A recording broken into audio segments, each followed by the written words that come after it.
Andrew Foster, a.k.a. Rube, the genius. Rube Foster, without question, the greatest baseball mind this sport has ever seen, and virtually no one knows anything about him, even though he is rightfully enshrined in the National Baseball Hall of Fame. Rube Foster is that rare baseball personality that would have checked all three boxes in terms of Hall of Fame credential. Oh yeah, he would have gone in the Hall of Fame as a pitcher, as a manager, and as an executive. But Foster was best known as this visionary, this tremendous leader. He would organize the Negro Leagues in a meeting held in Kansas City, Missouri at the Paseo YMCA on February 13, 1920. He would rally 8 independent black baseball team owners together, and somehow or another he convinced them that in order for black baseball to succeed, they needed an organized body. Rube would become president of the Negro Leagues. Rube Foster arguably is the most influential person in baseball history, simply for what he did in forming the Negro Leagues.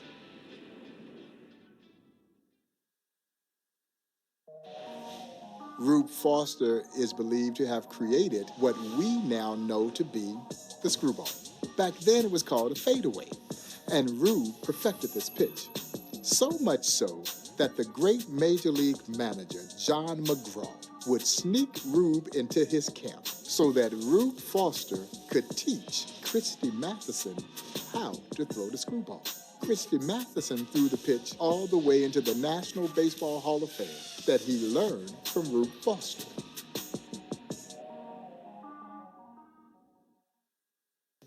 He earned his nickname Rube as a youngster, there from Calvert, Texas, when he beat the great major leaguer Rube Waddell in a head-to-head matchup, and the nickname stuck. He also had the full repertoire to go along with this unique pitch that he created called back then a fadeaway. And so, yeah, Rube doesn't get nearly enough credit for having been one of the most dominant pitchers in black baseball history. Rube Foster owned the Chicago American Giants, and he managed the Chicago American Giants. And his savviness, his craftiness, his astuteness of the game allowed him and his teams to dominate the early era of black baseball. Rube assembled some of the greatest talent in black baseball history for his teams, where he served as both player and manager.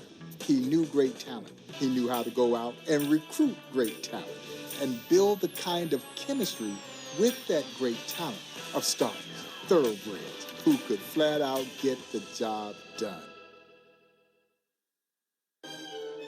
As a manager, Rube Foster was known to fine his ball players as much as $5 at the turn of the early 1900s if you were tagged out standing up.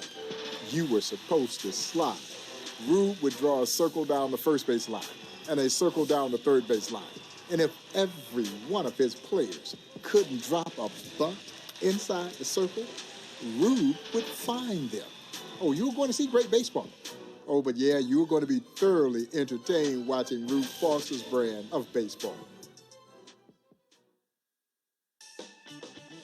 Rube Foster was adamant about the style of play that would become signature Negro League baseball.